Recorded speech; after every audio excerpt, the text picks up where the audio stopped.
Hello there. Welcome to the King and the Core podcast. I am your host, Oliver Morgan. What was that?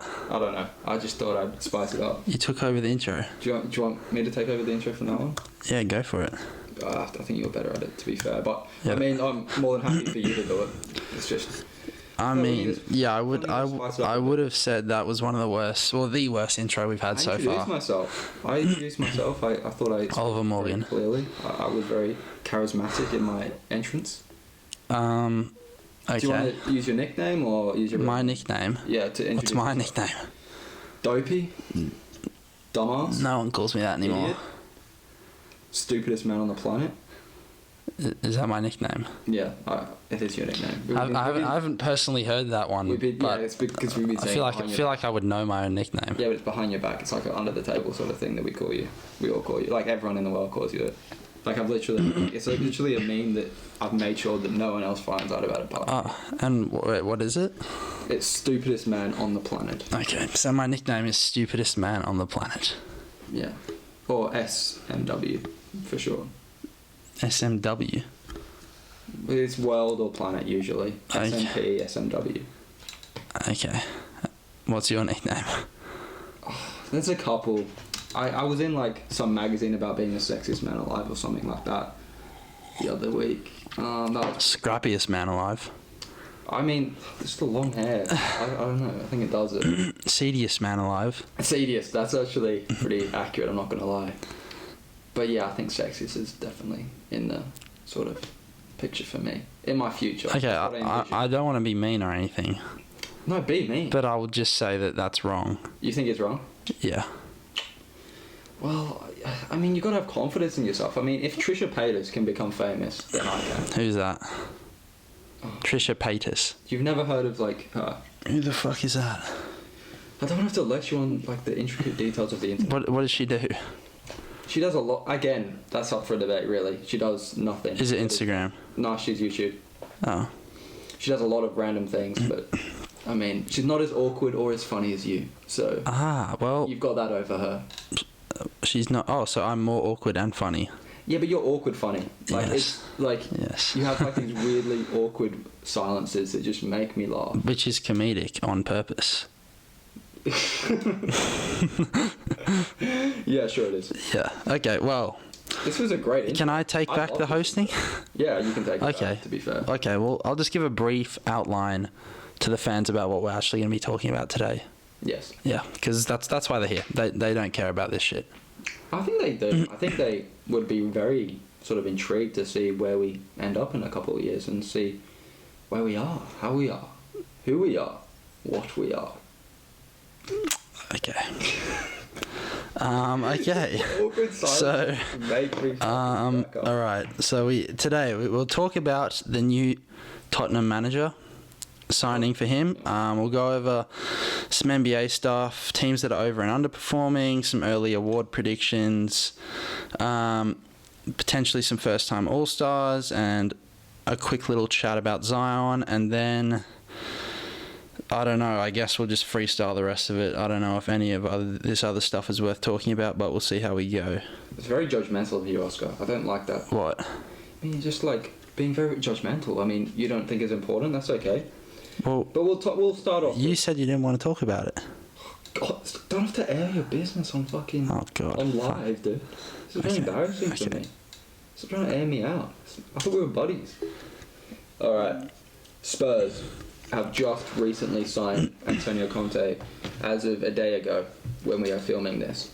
And due to how lazy we are as people, you may see this podcast... It will be a month ago. Yeah, it probably was a month ago by the time this comes out. But no, seriously, what this means, we're going to be talking about what this means. What does this mean? Now, you are probably the most casual person I've ever met in terms of being a football fan. No. No, you are. No. I will say, this is one sport that I can say that I am more of a casual fan. But there's no way I'm the most casual you've ever met. Well, no one's pretended to know so much. I've never met a Frenchman. Well, no, the thing is, I have a lot of knowledge, extensive knowledge, in the early 2010s to mid 2010s. Okay. You want a medal? Yeah, but that knowledge is not as extensive in today's climate. Yeah. Okay. Well, you are probably the dumbest Frenchman possible to talk about football.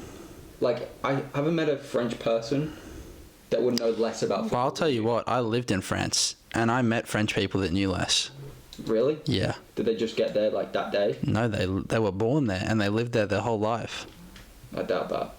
I really doubt that. Well, I'm telling you. Well, maybe back then you were a savant in the knowledge of football, but now you're just a casual. It's like in Australia. You'll find many people that know nothing about NRL or AFL. Really? Yeah. I mean, but it's the same in Europe. No one gives a shit about AFL in New South Wales anyway. So. Well.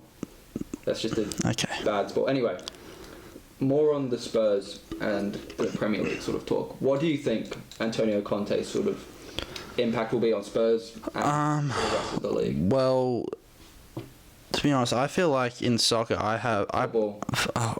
Football. I think I see managers as not having as big an impact as a lot of other people do. I'm more of a player person than a manager person, but and when I look at the Spurs roster, they to me they don't have a good enough roster, apart from Harry Kane and Son. So I don't see how this is going to make them a challenger all of a sudden. See, now this is why you're a casual, my friend. Managers are not like coaches in the NBA. They have a guy like Frank Vogel could never manage a team. I mean, obviously Frank Vogel couldn't manage. Also, why do managers get all the credit if they don't instruct the players on like coaching them? So important in football as compared to basketball. Now, in football, you can have players that, like Manchester United, for example, which we'll talk about, how they rely on individual brilliance. But that's more sort of popular in the NBA. The better the stars you have, the more chance you are of winning. That's just basketball. Yeah, the better players you have, the more chance you are of winning, because you can be successful with an ISO ball sort of system. You can obviously, a great coach helps. I'm not going to deny that. Like Doc Rivers, he highly, what's the word? Doesn't help. Yeah, I was trying to think of something more intricate, but yeah, exactly. I think that the Doc Rivers sort of element, there is bad coaches that have bad impacts on teams, but in the Premier League, it's so much more extensive and how important it is to manager. And managers also control who they bring in and out as well. They're not just coaches. Yeah, but they're not coaches. Like, they have coaches that do the coaching. Well, yeah, they manage game time decisions. Obviously, player selection, like there's a lot less players to select from in basketball. There's a lot more tactics involved in football in general. So managers have a massive impact. Anyway, the thing that I have with Conte and his impact will be massive because his system of 5 at the back and how effective he is at playing that system and utilising players. And I think Son and Kane together in Conte's system will actually work unbelievably. I think Kane has obviously been very disinterested this season, but I think a guy like Son would thrive in Conte's system. I think they have a guy like you don't know who Reguilon is, do you? I do. Who is he? He's a left back. Oh my god. FIFA. Yeah. But yeah, they have guys like Reguilon who like to move up and down the wings as a left back, so that obviously helps the 5 at the back system.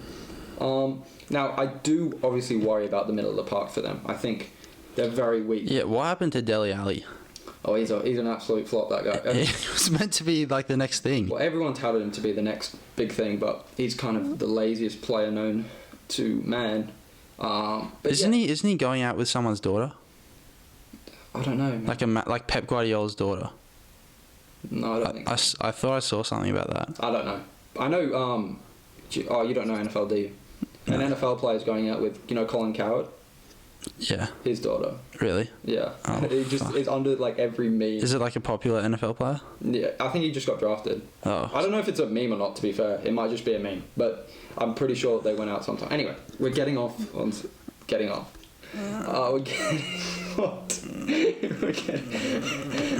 on to separate topics. The thing with me and Conte is that the fact that Spurs got him and Manchester United didn't get him is so impactful to me. I just think that Manchester United without him are just in disarray with Ole Gunnar Solskjaer and his inability to, and his coaching staff's inability to sort of surmise any sort of tactics that are effective. I just think Spurs are really a top 4 contender now and could push Manchester United out. Yeah. Look, obviously the middle of the park reason they've got guys like Oliver Skip that play there, Lo Celso, Ndombele. Harry Winks doesn't really play. But like, is Conte really that? Like, has he ever won a Champions League? He's won a Premier League, and he won Serie A last year. But has he won a Champions League? Again, Spurs don't need worry about that. That's too far ahead for Spurs, and I think his record in domestic leagues is unbelievable, and I think he's very well respected. I just think for Manchester United, it was such an unbelievable fuck up from Manchester United to not even go after. Conte wanted the Manchester United job.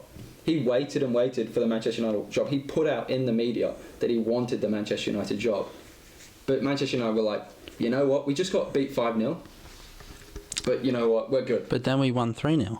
We beat the team that just sacked their manager 3-0. We're back, baby. We're back. And you saw this morning, or if you're watching this podcast a month later, you saw that we drew 2-2 to Atlanta.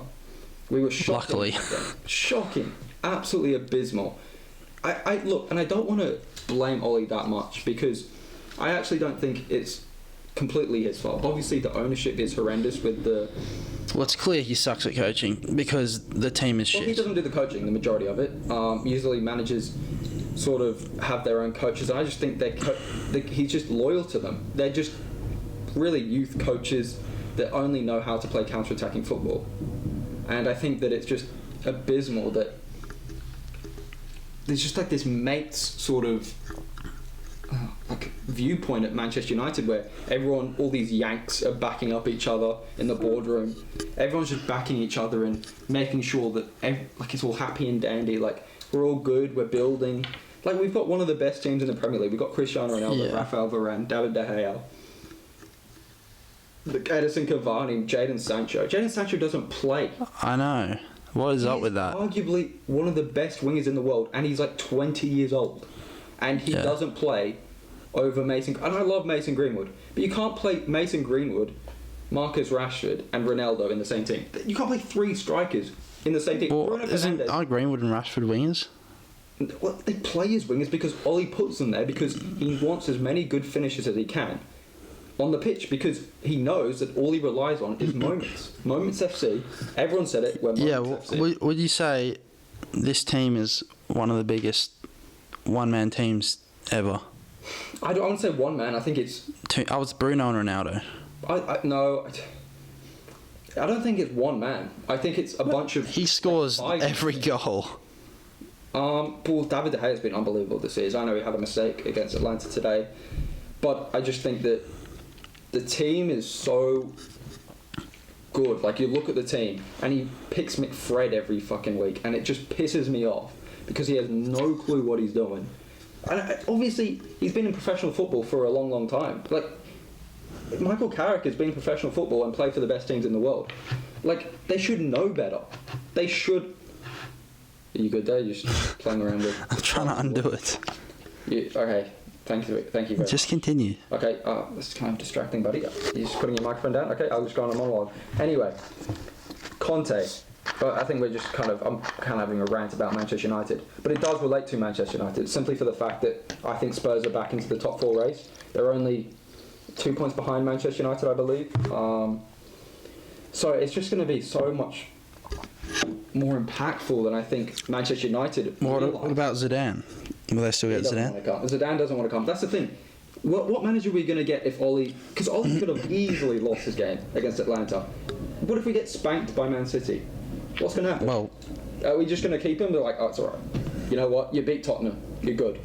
You know, what are we going to do if it gets to a point where there's no other way? You cannot back him anymore. There is no possible way you can back him. Look, what happens? Who are we going to get? Eddie Howe? Who's available? I don't know. Gary Neville. They talk... This is the thing, another thing I love about it, right? They talk about Pochettino, right? They bring up Pochettino and Brendan Rodgers when they're already in jobs. And you know why they bring them up? Because they know they can't get them now. So they're like putting up these excuses. Oh, just feeding the media. Yeah, we'll get these guys. You can't get them now. Yeah, we know, but we'll get them later. Fabulous. We'll get them later. Great. When are we going to get him? Like 2 years, probably. Around 2 years, we'll get him. Don't worry. Ollie's going to be here for another 2 years. We'll get him. So we're just going to waste the rest of... Oh, shit. Waste the rest of Ronaldo's career to support this mate sort of mentality that's going on at Manchester United. And Conte, with his back five, I don't know what their lineup would be, or he'd prefer. He'd obviously do a back five, I'd imagine. I don't know what he'd do in midfield, because they are really weak and they'd have to improve that in January. But I do definitely think they're back in it. Arsenal have sort of recovered this season, which is very surprising to me and surprising to most fans. Do I think they'll drop off because they've got a young team and they're going to be inconsistent and they're going to have highs and lows? Yeah. And I don't think they'll get top four, obviously. Okay, so who is your top four at the moment? This is a really tough one.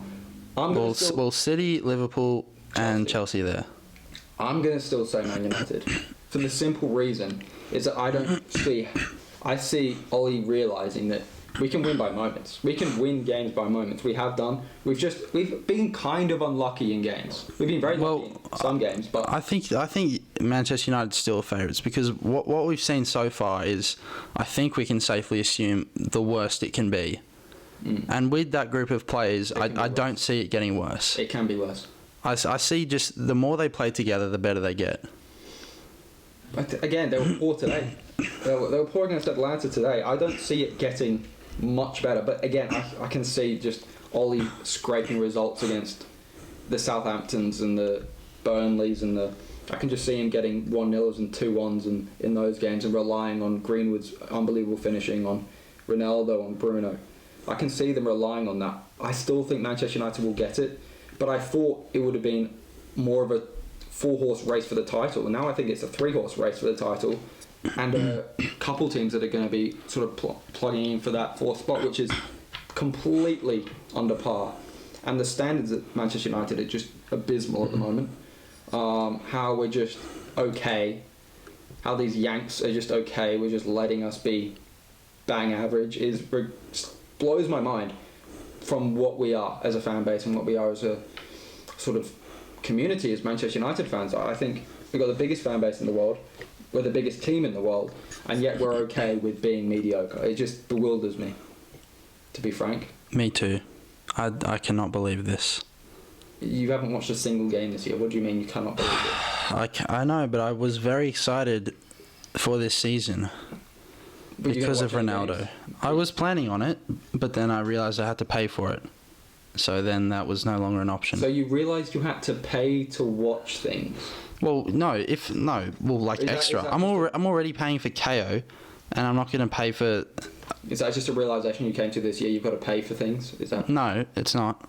Why don't you just get Optus? It's on... Because I don't want to pay for Optus just for one thing. Yeah, but it's also a mobile network. You can use it. Well, I'm already on a plan with something that isn't Optus. Well, that's because you're cheap. Okay. Anyway, by the by, really. The point is, the season has so dramatically changed from what I thought it would be a couple months ago. Yeah, I've got my jersey on the way still, by the way. Did you buy a Ronaldo jersey? Yeah. I bought a jersey because I was so excited for the season. So you can be bothered to buy a jersey, but not Optus. Yeah. To watch the games, you like. Well, yes, but this was like a moment in time when Ronaldo came back, and they have those sexy blue jerseys. So I was like, yeah, fuck it. Which ones? The dark blue or the light blue? The light blue. Yeah, I love the light blues. Yeah. But yeah, is there any sort of predictions that you have for the Premier League season upcoming? Is there any sort of surprises that you've seen in the Premier League? I know, obviously, you're very casual as a fan. I think we'd all admit surprises. So, I would say Man United are a surprise. How bad they are. We have been just talking about that for minutes, haven't we, buddy? I think Liverpool are surprised how good they are. You're surprised how good Liverpool. I think most people didn't have them challenging at the start of the year. Everyone did. Really. Did they? Yeah. Oh. I think you're just too casual. Okay. Well, Arsenal, they've recovered quickly. I wouldn't say they're a surprise necessarily. I think that they're obviously a very. They're tied with us. But they spent a lot of money this season, this off season, and I think they've obviously got a good team with the young with the young players that they've got. However, they're going to have moments where they're just abysmal because they're full of young players. There's no, obviously Aubameyang's experience, but I don't think he's back to where he was a couple years ago, even though he's better than he was last year. And I think obviously Aaron Ramsdale's looked good as a signing. Smith Rowe is improved, but I don't know. I just don't trust. I trust their defense. I think Arteta's actually very good tactically defensively. From a defensive standpoint, it's very good. They've got a couple clean sheets in a row, I think. Well, that was the big call at the start of the year, was to see him go. Who? Arteta. Yeah, I think it was a bit sort of early for for Arsenal fans to let him go. Has that been recording? Yeah. Oh, thank God. You are such an idiot. Anyway, Arsenal. The thing with Arsenal is, I think that Arteta was kind of the scapegoat for a lot of the fans there. But I think in general it wasn't his fault. I think you couldn't blame him for what was happening. Obviously the football was dire at times. I think it was obviously pretty goddamn horrendous. But I don't have a problem with sort of Arteta being the manager there. I think that they needed time to grow as a young team. They had to rebuild. They had to get rid of a lot of shitty players. They've still got a lot of problematic players there, like Xhaka and players like... They should have kept Ozil. Ozil is blank. I love Ozil. Of course you do. He's one of my favourite players. You love all the 2010 players. Yeah. But no, I think that obviously Arteta's great for now. I think he's obviously doing a great job now. He won Manager of the Month. Really? Wow. I just don't think he's that. I just don't think Arsenal have that high of a ceiling to get top four. Now, a lot of Arsenal fans are optimistic now, and obviously they're just deluded. A lot of them thinking, "We're back on for the title. Let's go. We're top four certainty." Like, no, your team is still young and still very inconsistent. It's just, I don't have a lot of faith in their attacking options. I think Pepe's been a flop. I think Aubameyang is nowhere near what he was. Lacazette again has been an overpay. I don't have faith in their attacking options, enough in their attacking options to be able to sustain enough goals throughout the season. Now defensively they're very well set up. They've got good depth there. Tomiyasu's played well. Tierney, obviously Ben White and Gabriel and Ramsdale's played well. And that Partey's obviously come back into the squad from injury.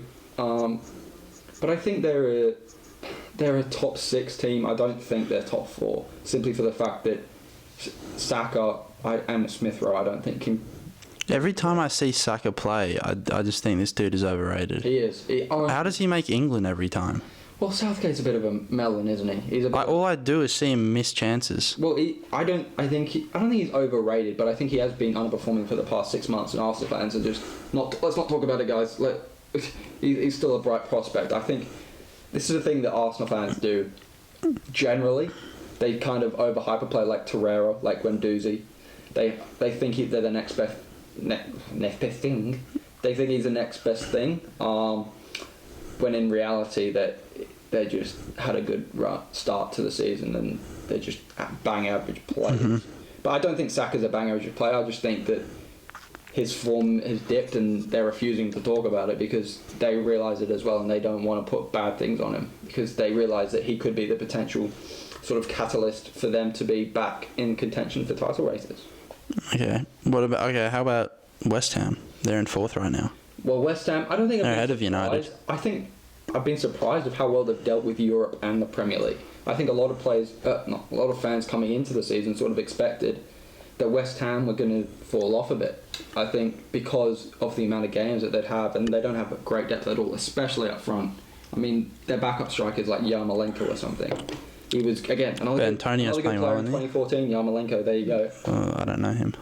You're obviously a casual, aren't you? Yarmolenko, Ukrainian. You don't know who he is? Anyway, they don't have great depth up front, especially. But they've obviously got David Moyes, who he wasn't good enough for Manchester United. That role was too big for him. But for Everton, a West Ham, a Leeds, I think a team around that sort of ilk is perfect for David Moyes. I think he can play his style of football, and I think once he has the players that he likes and the players that suit his system, I think he does very well. So props to David Moyes. Obviously, former Manchester United manager who flopped, but now he's killing it. Now he's beating him. He's got sort of the best out of that team. Do I think they'll finish fourth? No. I think, especially if they advance in the Europa League, it's just going to be too tough. When you've got, especially in that December period, where you've got all those games stacked and you're going to be in, I think, are they still in the Carabao Cup? They just beat Man City, didn't they? So they're still in that. Again, they've got a lot of games. I don't know. I think it could be the case of if they get an injury, it all comes crumbling down. But yeah, we'll see. I think that they're obviously not a surprise because they obviously were in the top 4 for the majority of last season. But I'm going to be interested to see if they can sort of get into Champions League because Manchester United are a shambles of themselves right now. Okay, all right. Well, like my accent at the end? No. Okay. No, that's kind of disappointing. All right. I actually really cared about your opinion though. Okay. I actually want to correct. Okay, shut up. That's enough. All right. To finish the Premier League chat. Yeah. Scoreline prediction for United City on Saturday. God. 3-1 City. 3-1 City. Yeah. So you're going against United. I have no faith in Ole Gunnar Solskjaer again, he's not gonna make the same mistake at Liverpool of pressing Man City. Sorry, but there's no way that a team of Man City's quality and Man City's manager is gonna lose to that shambles of a manager. And look, I don't like calling out Ole because he's obviously a legend, and I hate sort of going after him because I love him as a Manchester United fan. Every Manchester United fan loves Ole Gunnar Solskjaer and what he's done for Manchester United. But it comes to a point where it's like, come on, mate. It's just ruining your legacy at the moment. You're just ruining your viewpoint upon Manchester United fans. Gattuso, I think he left AC Milan when he wasn't doing well, and he said, look, I want to leave. My legacy should be as a player with the fans. I don't want to tarnish AC Milan or anything like that. And he didn't take the severance package. He just sort of left on his own accord. I don't expect Ole to do that because it's a lot of money they'd be giving up, especially since he signed a new contract. But man, he needs to make some changes. The problem that I have is, and the reason why I'm in such despair at the moment, is that I know the change is not going to come. Change is going to come. Yes, it will. Okay. No, it won't, because we're shit. But yeah, I think Man City dominate Manchester United on the weekend. We try and hit Ronaldo on the counter, but it just won't work because their team is way too good defensively, and we won't be able to penetrate them because we're shit and we have no idea what we're doing. Well, I'm going to go 2-1 United. You going 2-1? Yeah. All right, baby. We'll see who's right next week. I hope you're right. Trust me. Again, actually, do I hope you're right? Because you'll be in a job for another 6 months if you beat City by 2-1. I think every fan wants Manchester United to win this game. Like every fan. I've never seen it before. Like nobody. Yeah, I see memes about that. Man City fans want Man United to win. Like that's how bad it is. Oh yeah. Well, all right. That finishes the Premier League chat for this week. Okay, so we'll switch it over to the NBA for a bit. So the season's been going for a week, 2 weeks, I don't know, something like that now. So we're starting to get a decent idea of how all the teams are looking, who's going to be a contender, who's not.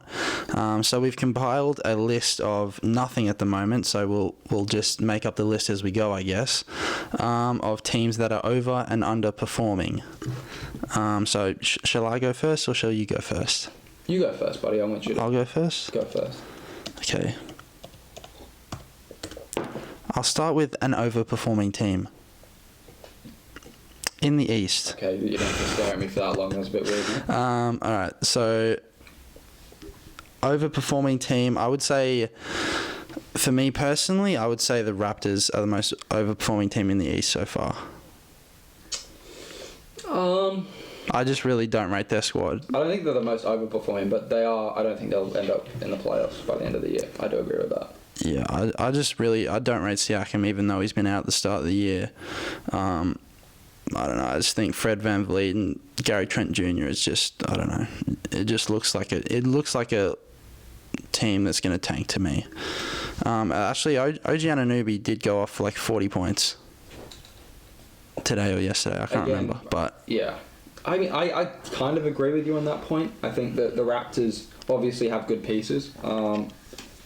Might actually sneak into a play-in tournament game, depending on if Scotty Barnes can keep up his performances or not.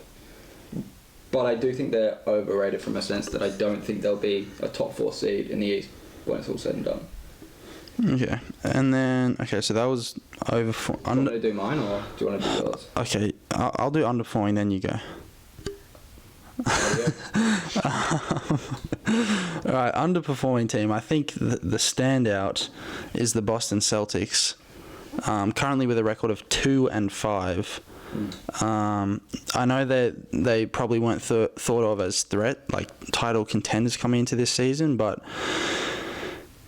Boston with Tatum and Brown, Al Horford coming back, Dennis Schroeder signing, Marcus Smart still there. They should be at least top 6 in my opinion. They should be in that playoff race, potentially competing for a top 4 seed, and they've just looked really flat to start the year. I don't know if the new coach Ime Udoka, is that his name? That's a really good pronunciation. What is it? Is it Ime? I think it's Ime Udoka. Ime Udoka? I think so. Okay. I mean, he's married to that actress, that really hot actress. I forgot her name. That really nails it down. Yeah. He's a good man, lucky man, but that's just all I gotta say. But yeah, I don't know. Whatever he's doing, obviously it hasn't worked so far. But oh yeah, Nia Long, isn't it? The one in J. Cole song, Nia Long. It's in the J. Cole song. In a J. Cole song. I mean, I get all my references from J. Cole. I don't know. You don't know who Nia Long is? No. You're so uncultured. Oh my god. Just watch a movie. Nia Long. The Avengers. What's your favourite movie? I watch a lot of movies. What's your favourite movie? What, of all time? Yeah. I don't really have one. I would say, from my childhood, The Lion King.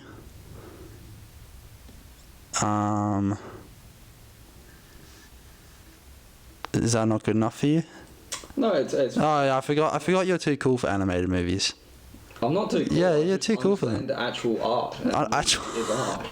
Animated movies aren't art. I understand the art of film, and I appreciate the art of film. And you just like any movie with a sing-song in it. No, I like. Just so you can feel like a child again, because you were happy then, and now you're sad. No. No, is that not the reason? No. What's the reason that you love all those Disney movies? Because they're just good movies. I mean, okay, some of them are. I just. You don't know. So, do you recognise Nia Long now?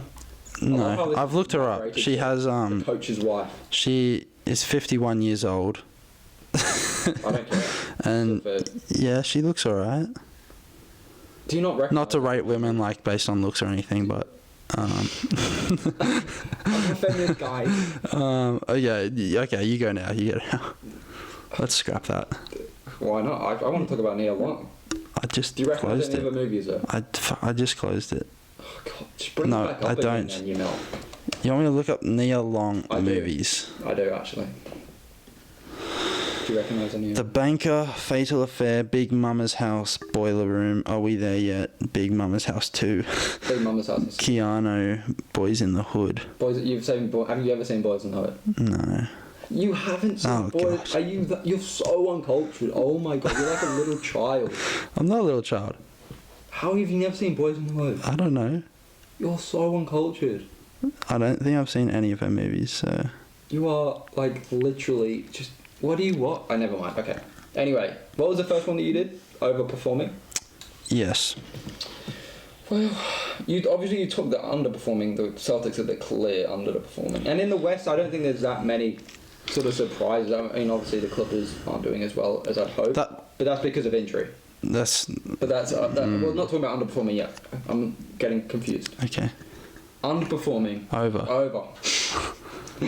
Wizards, 100%. I think that their 5-2 record at the moment is flattering them a bit. Obviously, they'd be playing well, and Montrez has sort of reignited his career, improving. Reignited his career? He's not reignited his career. Have you seen all those Lakers players that have left and how much? This is what they are. This is what they are on shit teams. Ingram, became an all-star after he left the Lakers. Lonzo. No. Ingram was trending that way anyway. D'Lo. Yeah. Julius Randle. Yeah. I'm just naming players that you traded away because they were shit for you, but all of a sudden... And do we have a championship? Yeah, because you just ruined all these young players' careers.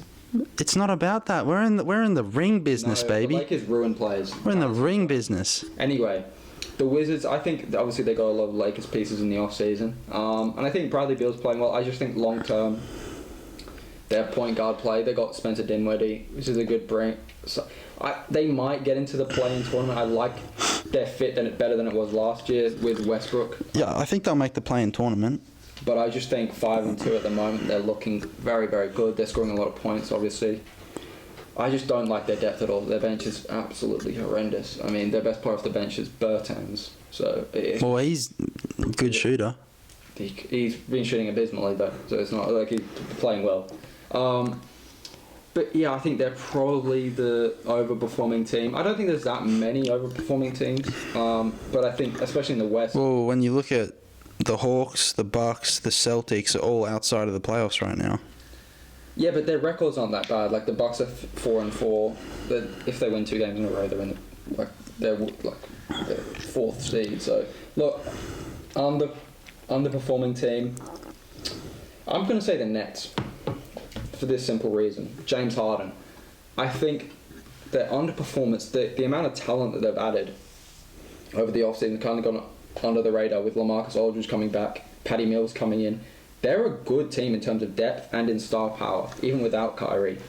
But the fact that James Harden has looked that abysmal, I mean, he's been so inefficient without the free throw fucking bitch-ass move that he does, the fucking hook. I think I've already made my point well known about how much I hate James Harden and his style of play.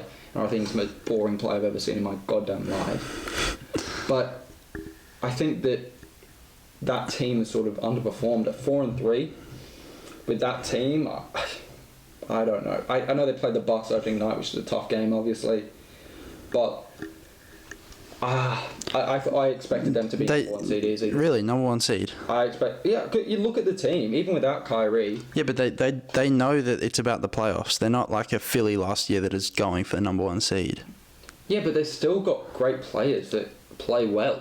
You look at every player on that team, they've got veterans that know how to win basketball games, and I think being 4-3 at the moment, I don't think there's that many underperforming teams. Like I could say the Clippers, but the fact that they've got injuries to Marcus Morris, Ibaka, and Kawhi Leonard, who attribute like 55 points a game for them, that's understandable that you're 2-4 at that point. But yeah, I think that's probably the other maybe sort of team that you'd expect to be 4-4 maybe instead of 2-4 at this point. Which they well, that was for the East. Well, yeah.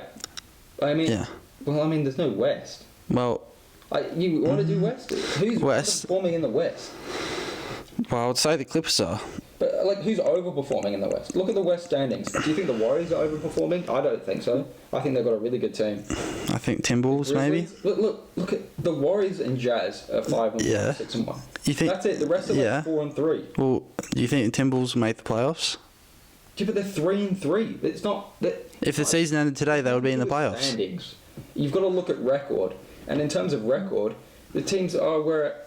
I mean, you could say underperforming, definitely, with Suns maybe you thought would be a bit higher, Trailblazers, Pelicans 1-7, but... I think the Clippers are still underperforming. I mean, as I said last week, or whenever we last did a show, I think they'll struggle to make the playoffs without Kawhi.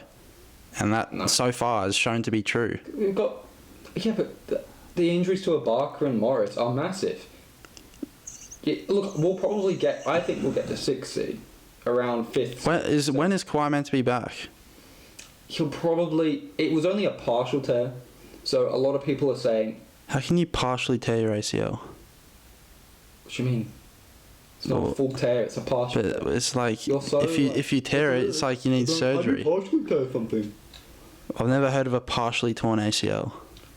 It happens a lot, so you should probably hear about it more. Anyway, the thing is, with Kawhi... He's probably, like a normal player, they expect would be back around the 60 game mark. 60 game mark? Yeah. 55. So he's going to have to win 15 of the last 20 games. Do you think the Clippers are going to be like 30 and 50? I don't think you'll be good. I don't think the team's that bad. I think you're just underrated. Well, when I just look at all these teams, I can't see you beating any of these teams in the West above you. Well, we already beat Portland. So. Cool, you beat Portland. No, but I think seriously that once Ibaka gets back soon, Ibaka's getting back probably in a week or so time. Same with Morris. Once those guys get back, I think we'll probably be around maybe the 7th, 6th seed. I don't think that it's going to be a problem necessarily, and I just think it's expected when you have Kawhi, when you have 55 points taken out. It's expected that you would be, I mean, a bit worse. I mean, I'm sorry, you can't score points with Eric Bledsoe. I'm sorry, you can't score points with Eric Bledsoe. Surprise, surprise. I mean, jeez. I would say that guys like Luke Kennard and Terrence Mann I thought would be sort of around the 14-point per game mark with those guys out. I can't deny that I thought those guys might be a tad better. But yeah, Luke Kennard's done nothing. I mean, he's done something. He's done something. He scored 8 point. 8 point? The problem I have is Eric Bledsoe. He is the worst fucking point guard I've ever seen in my life. Like, he blows wide open. Like, he sucks. I don't know why they traded for him. Did you trade Pat Bev for him? Yeah. I mean, I thought I said at the time, Pat Bev's a better scorer than Patrick. No, Pat Bev is terrible. Come on. He can make an open shot. Bledsoe couldn't make an open shot if his model was on the line. But Pat Bev is just not good. He's not bad. I think he's a good defender, especially when he's amped up. And I think he's good at he's a good menace to society. He can make open shots. I'm sorry, Bledsoe cannot make an open shot.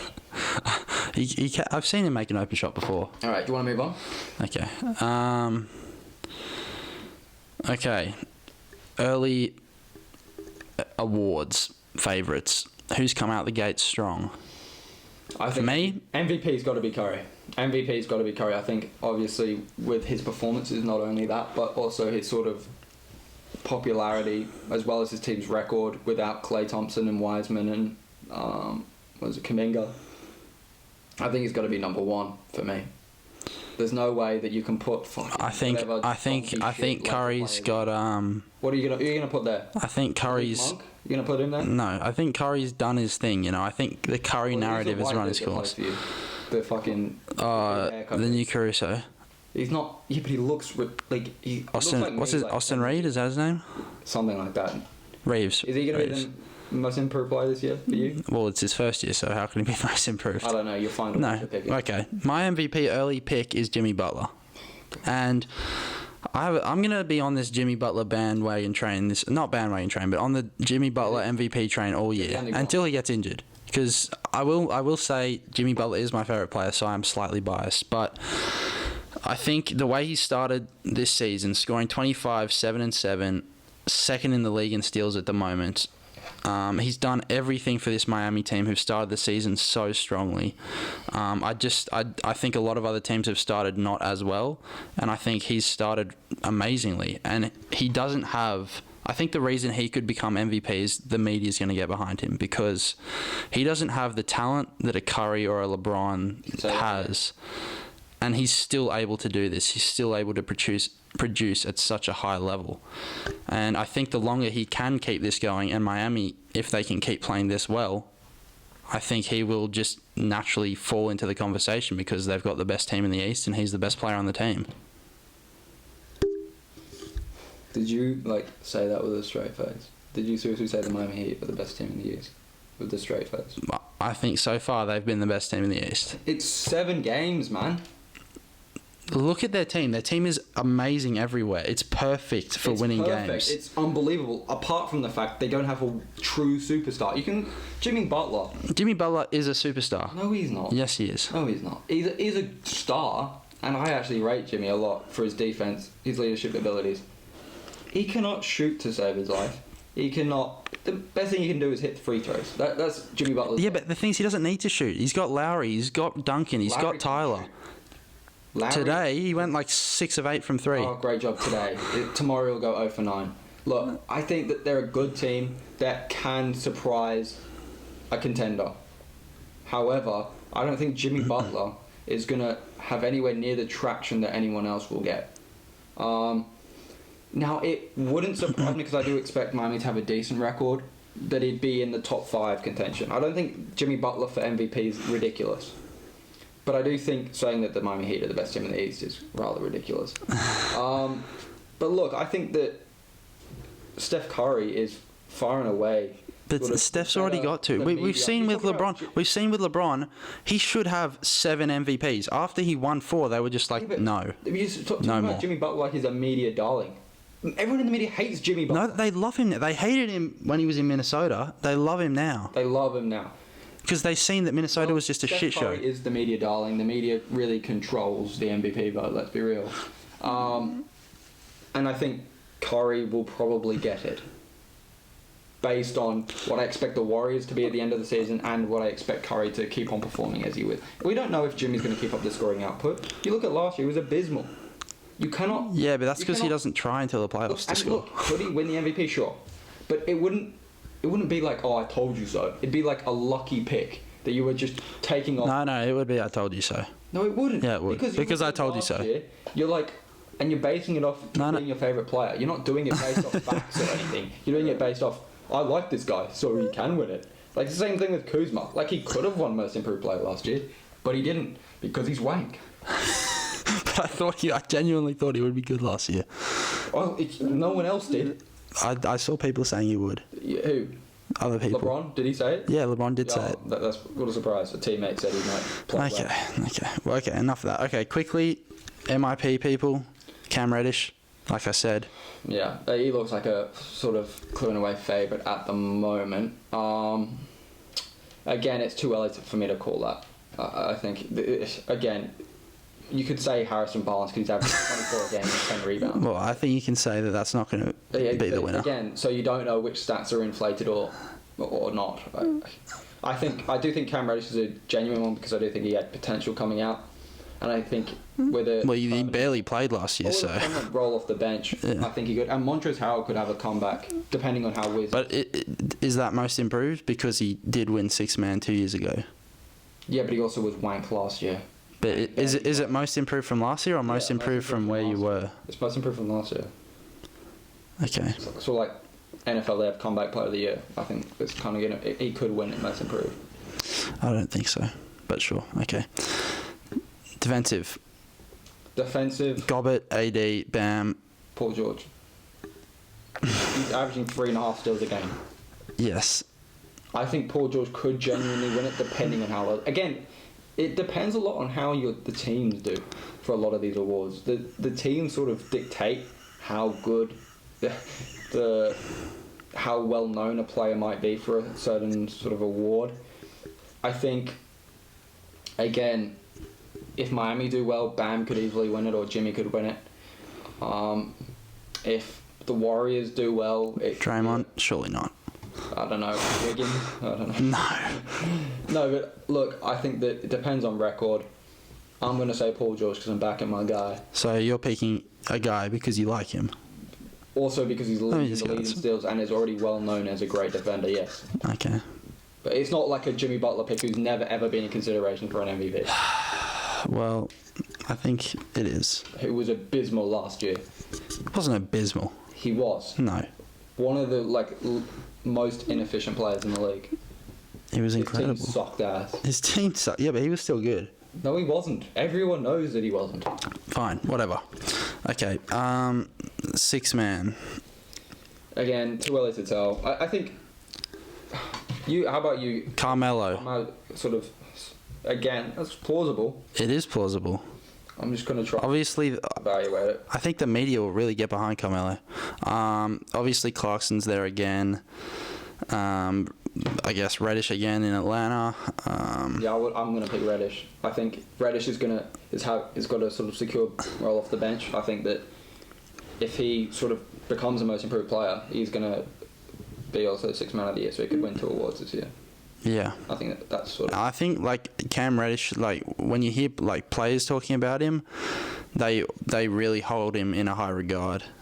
He just hasn't had that opportunity in Atlanta yet. Yeah. But he's starting to get that now, and he's showing flashes of, like, being really good. Mm-hmm. Okay, so that's enough of that.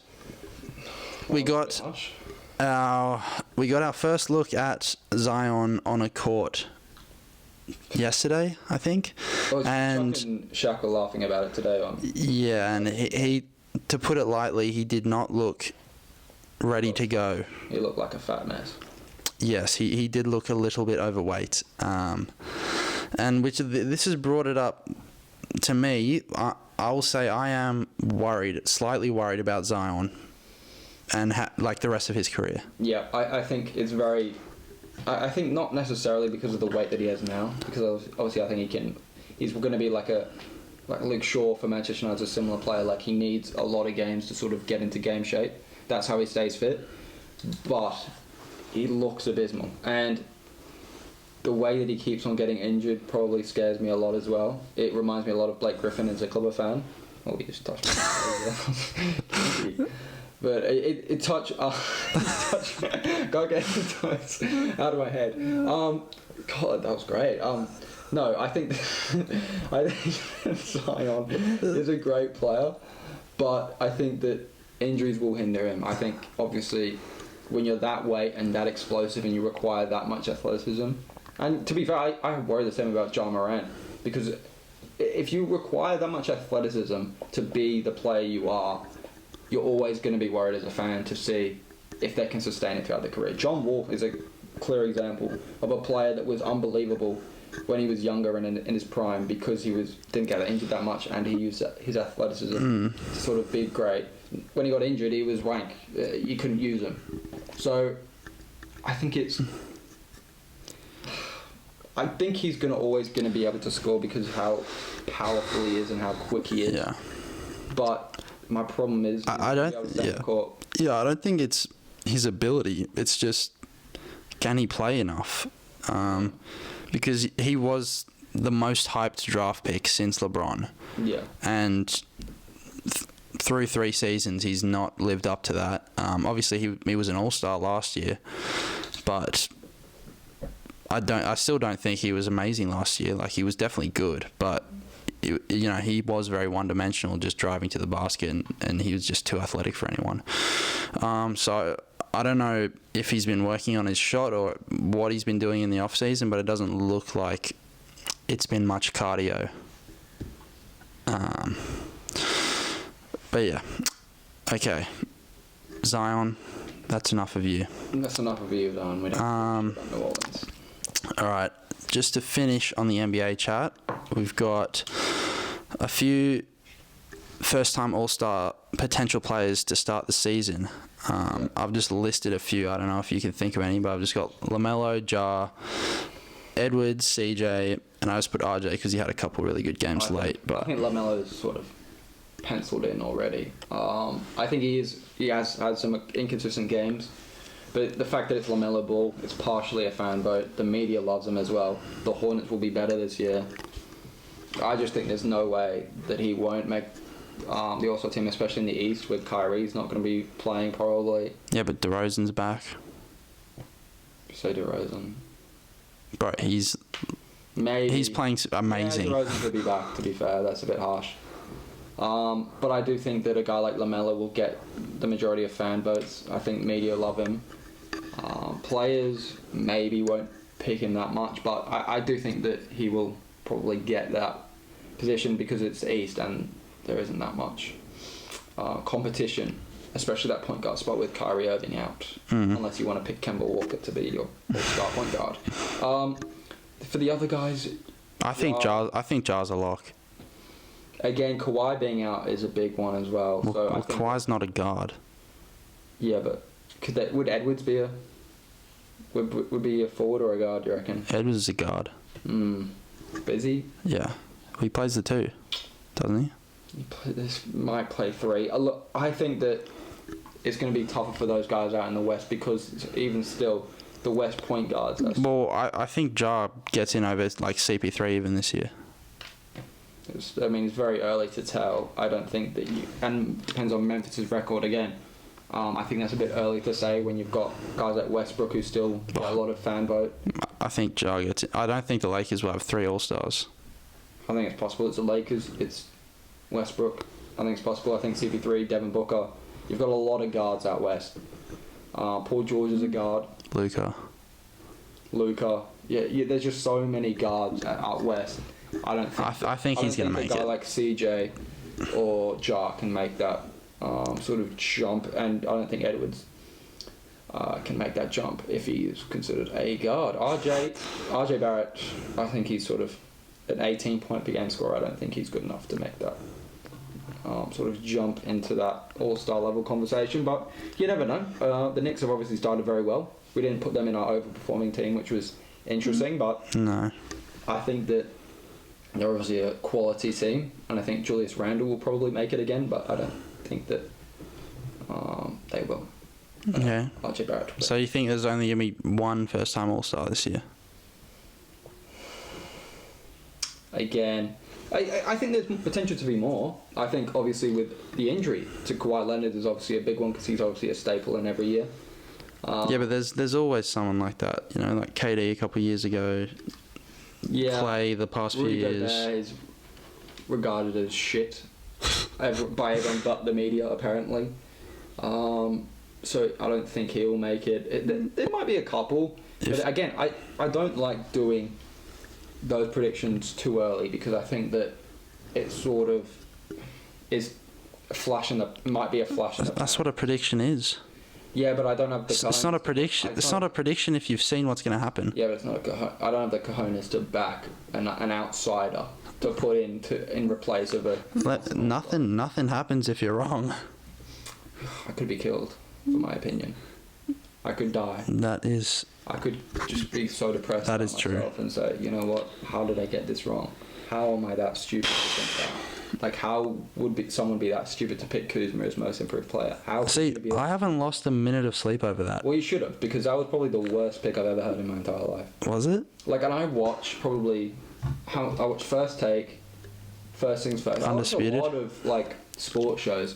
That was probably the worst take I've ever seen. And Stephen A. Smith... better than I Want Iguodala.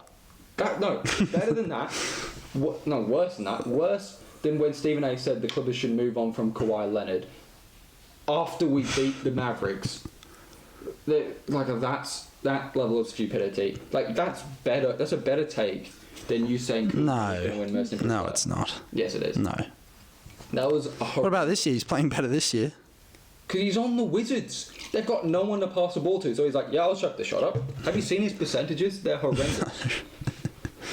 But yeah, Reggie Jackson, All-Star. First time. Let's go, baby. See that is worse than Kuzma for most improved. It was satire, so... I don't care, you said it. Is it just on the record now? No, Reggie Jackson for All-Star, that is your pick. No, it's not. Yeah, you just said it. I was joking. I don't care. But I was joking. No. I was joking. Okay, yeah, Reggie Jackson. All-Star. Let's go, baby. What it do? Should we have a bet on that? Eric Bledsoe, MVP. Eric Bledsoe is going to be my new MVP pick. Who else? Luke Kennard, 6th man of the year. Yeah. Terrence Mann, most improved player. Shared most improved player with Zubac. Yeah, those are my picks. They're your picks. What a smart bunch of picks they are. So what else? What else? I don't know. What do you want to? Well, what do you want to talk about? Well, I'd just like to talk about you, my friend. I mean, how is your sort of viewpoint on sports at the moment? Is there any events that you're interested in? Events? Sporting events. I don't care about fucking Lollapalooza or whatever festival you want to. Well, yeah. Big UFC card this week. Came for that. Does anyone give a shit about Colby Covington? I mean, he's my favourite fighter in the UFC, so I definitely do. How? Because I love him. Because everyone hates him and it's funny. Everyone hates him because he's an idiot. No, he's a meme. There's a reason why everyone hates him. It's not just for a random reason. They hate him because they think he's being serious when he's talking shit. They think he's he plays a character, and they think he's being serious. No one thinks he's serious. Everyone comes out and says he's fucking. Yeah. But when he's like, I'm gonna fucking kill you. Usman's like, I'm gonna knock you out. It's a show. He gets pissed. Usman fucking hyped up his fucking character and acted all cringy. I just love Colby's interviews. They're funny. As soon as Usman They're funny. loses like his belt, he's gone. He's out of that UFC. He's gone now. I'd love to see. Dana's like, fuck off, mate. You're cringy. No, Get out of it. God, no. Oh my God. I want Conor in every division. Usman, I want Conor fighting. Usman will be in the UFC. Well, he's 34 Sean O'Malley, right now. Conor McGregor, Paddy the Baddy. Those are my names. Bro, Paddy the Baddy. If anyone wants it tipped, that might be the most overhyped UFC guy I've ever seen. I mean, I can tell you, he's not going to go far. He was a double champ, wasn't he? And he was a champ. I don't know if he was a double champ in Cage Warriors or whatever. Yeah, it wasn't Conor McGregor in that. Yeah, but I'm telling you, that guy looked terrible at striking. He would just had a chin, and he's good at he's got submissions. But people, yeah, I know, but he has no wrestling. Yes, he does. He's like signed with Barstool or some shit. Like he's because he's entertaining. Yeah, it's all about entertaining. Because after one fight, people think he's going to be a champion. Yeah, but he's entertaining. He's not. He is entertaining. He's genuine. He's genuinely look. But I don't think he's got. Look, I'm a mank. I don't like Scousers, but he's entertaining as a person because he's fucking funny. Like. Yeah, he's funny, sure, but I don't think he's going to be an elite level fighter. I disagree. I think how could you know? He knocked out his first UFC opponent inside one. Terrible. And he got punched in the face for half the round. Yeah, and he took it like a fucking man.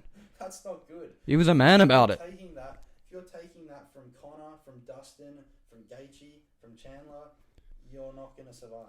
Dude, I just want to see him fight Tony Ferguson next. That'd be such a fucking badass fight. That would, and I would love that fight for Tony because he needs a win.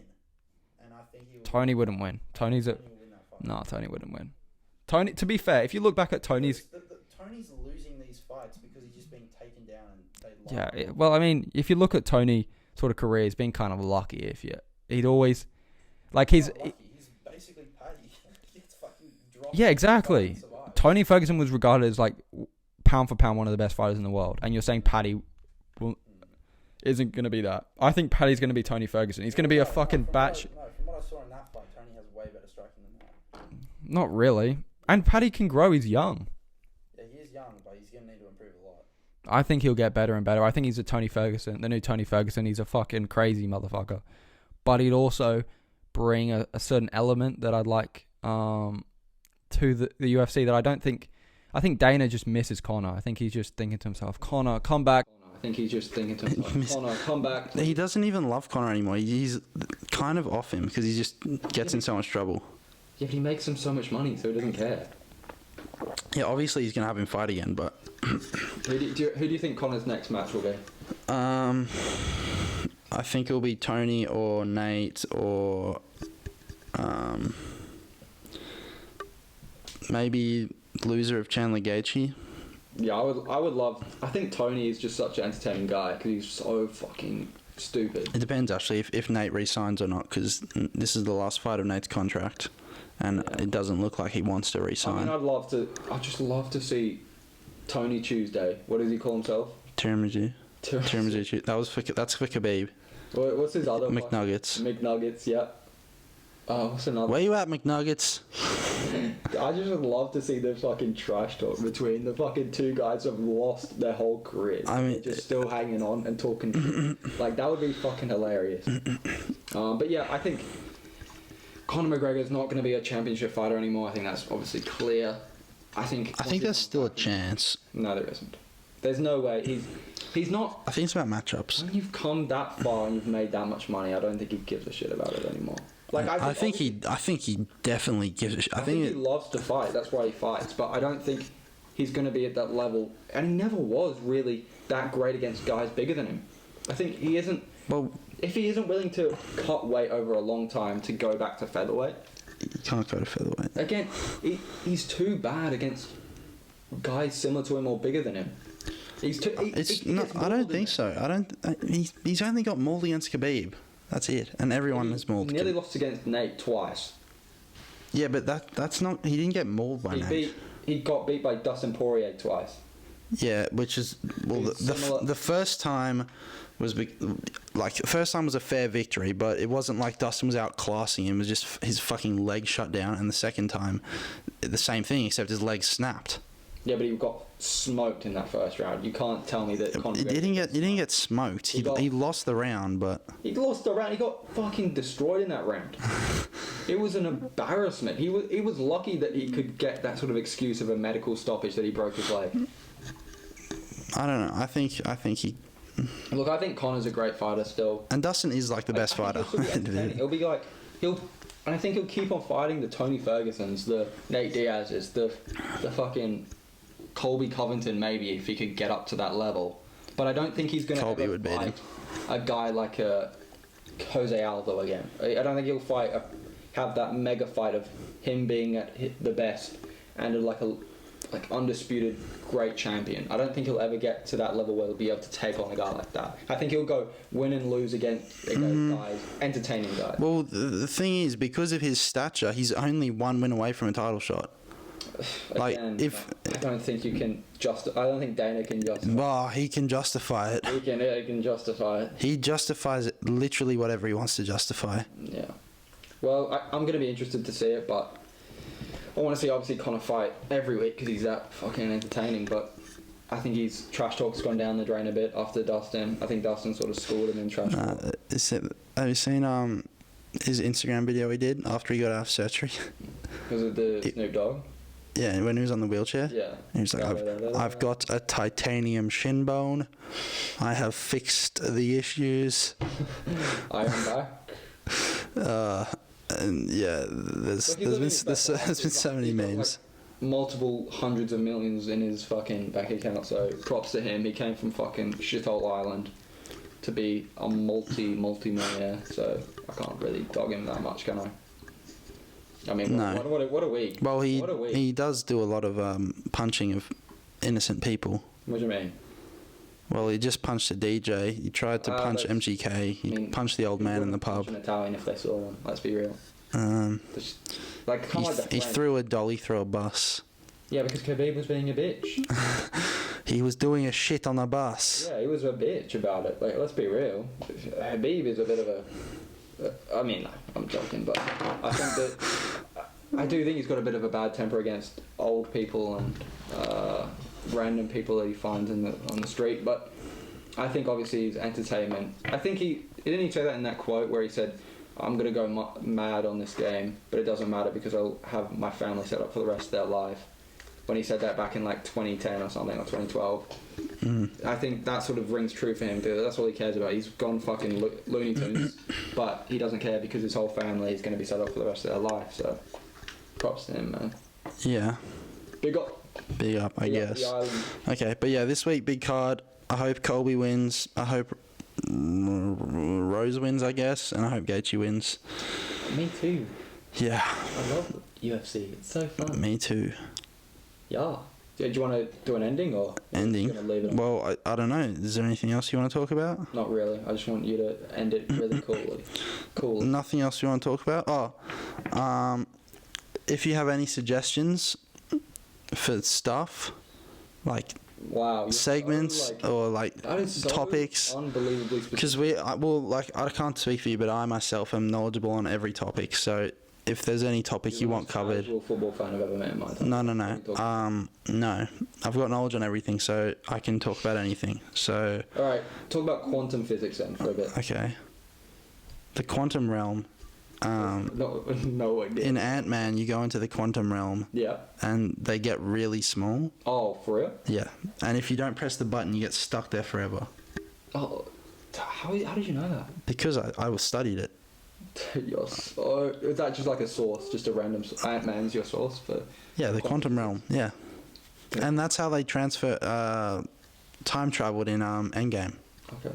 Wow. So what's another topic that you're really good at? Well, all of them. All of them? Let me think. All the topics. Can you just tell me about some of the best artists of all time and their work, please? Like painting artist? Yeah, just Picasso. yeah. What kind of work? So Picasso is known as an abstract artist. Obviously has a lot of... Actually, Picasso, no one liked his art until he died. True story. A lot of the artists are like that. No one gives a shit. All right, next topic. Could you sort of lecture me on the history of Marxism? Marxism? Yeah. Like communism? Marxism. Well, it's basically communism, right? Marxism. Okay. So yeah, it's written by Marx. He wrote a book on Marxism. What's his first name? Henry? No. Well, it's Marx, I know that. And Karl Marx, yes. And basically he's the daddy of communism. Is that how you would write it in essay? Karl Marx is the daddy of communism. Yeah. Well, that's a great explanation. I love it. Yeah. So, can you recite some of the sort of... So everyone gets everything. Is that like the principle? That's basically like how it opens. Oh, really? Everyone gets everything. Everyone gets everything? Yeah. Is that just... And no one owns anything. No one owns anything? Yeah. Okay, cool. Oh, clearly you know so much about everything. Yeah. I'm just so intrigued to learn more about your brain. It's just so in tune with life. Well, so many are. Could you go through the photosynthesis? Photosynthesis? Yeah. Yeah, so that's like plants. That's how they eat and That's how stuff. they eat? Yeah, they eat. So they physically open their mouth? No, they don't. No, they don't. Digest No, but food, they so- consume stuff with photosynthesis. Oh, do they? Yeah, and that's how they breathe and stuff. It's like the circle of life of a plant. Circle of life of a plant. Photosynthesis. Mhm. I'm just amazed. I'm just honoured to be in your presence, to be honest. It's just such an honour. Well, you should be. I mean, your knowledge, just... do you even need to ask for anything, Topic? You could just talk about, like... You know who Neil deGrasse Tyson is, right? Yes. Do you? Yeah. Who is he? Neil deGrasse Tyson. Who is he? He's a talker Of what? of podcasts. So you want to run Joe Rogan podcast in a minute and you're like, he's a podcaster. Yeah. Well, I'd love to see you do a debate with him, honestly. A debate? About science and everything that happens in life. I just love it. Yeah, I would probably beat him. You probably beat him? Yeah. Okay. I'll back myself in most things. Well, that was a great sort of insight into your brain. I just love Yeah. that so much. Okay. Yeah. Hopefully next week we'll have some better mics so the audio quality isn't shit. You don't have to Because, air our business. well, bro. I mean, it's clear that somebody is prepared with functioning equipment and somebody is not. Who's got the better mic right now? Yeah, but who owns that mic? Yeah, but who's using it? I claimed this is my property. So you've stolen it. No, I claimed it. It's Marxism, dude. See? No one owns anything. Yeah, we I'm using it. are not We're Marxists. No, we're not.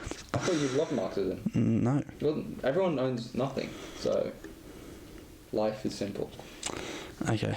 Well, after that extremely knowledgeable statement Love from the amount Oliver of Morgan. satire and sarcasm we're using in this. Yeah, we can. I think we'll end that. I think that's enough. I think that's enough, guys. Yeah, Fuck this. I think we've been going long enough. All right, that's another episode of The Claw and the King in the books.